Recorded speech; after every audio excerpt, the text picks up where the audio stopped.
আসসালামু আলাইকুম। আজকে আমি কথা বলবো হোন্ডা এক্স ব্লেডের ফ্রন্ট ব্রেক প্যাড নিয়ে। যে ফ্রন্ট ব্রেক প্যাডটা আসলে কী রকম দিচ্ছে হোন্ডা কোম্পানি থেকে। আমি গাড়ি কিনেছি প্রায় 4 মাস। এই 4 মাসে এখন পর্যন্ত 1400 কিলোমিটার চলেছে গাড়িটা।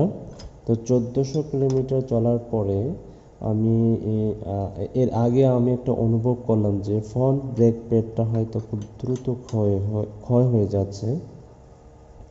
তো আজকে যখন সেকেন্ড সার্ভিসে নিয়ে গেলাম, তখন ব্রেক প্যাড যখন খোলা হয় তখন দেখলাম যে একদম ব্রেক প্যাড ক্ষয় হয়ে গেছে, অবশিষ্ট কোনো অংশ বাকি নাই।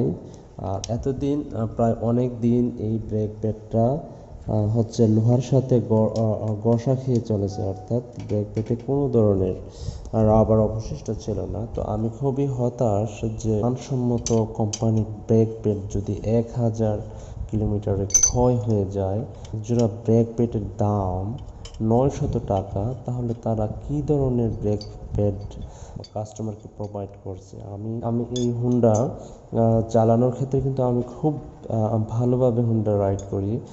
যখন ব্রেক ধরি তখন সামনে এবং পিছনে দুইটা সমানভাবে বা একতালে ব্রেকটা ধরার চেষ্টা করি, যাতে দুইটা সমান তালে ব্রেকটা ক্ষয় হয় বা একটা আগে ক্ষয় না হয়ে যায়।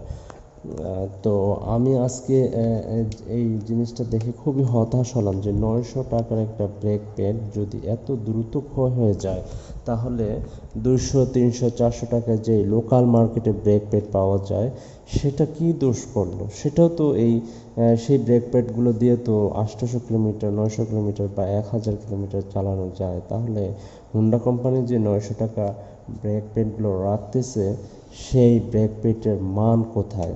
আমি হুন্ডা কোম্পানিকে অনুরোধ করব তারা যেন এই ব্রেক প্যাডের মান উন্নয়ন করে, অথবা এই ব্রেক প্যাডের দাম 300 থেকে 400 টাকা করে দেয়। কারণ এত নিম্নমানের ব্রেক প্যাড যদি তারা কাস্টমারকে দেয় এবং এত বেশি দামে যদি কাস্টমারকে দেয়, তাহলে তাদের সার্ভিস এবং তাদের রেপুটেশন কিন্তু খুব বেশি দিন টিকে থাকবে না। আমার মনে হয় তারা এই যে ব্রেক প্যাডগুলো দিচ্ছে, অবশ্যই তাদের এই ব্রেক প্যাডের মান অথবা তাদের ব্রেক প্যাডের যেই মেয়াদ সেটা অবশ্যই খারাপ। হয়তো ব্রেক প্যাডগুলো ডেট ওভার হয়ে গেছে, এই কারণে হয়তো এত দ্রুত ব্রেক প্যাডগুলো নষ্ট হয়ে যাচ্ছে। আমি দৃষ্টি আকর্ষণ করব হুন্ডা কর্তৃপক্ষকে, যাতে তারা খুব দ্রুতই এই ব্রেক প্যাডের দিকে নজর দেয়।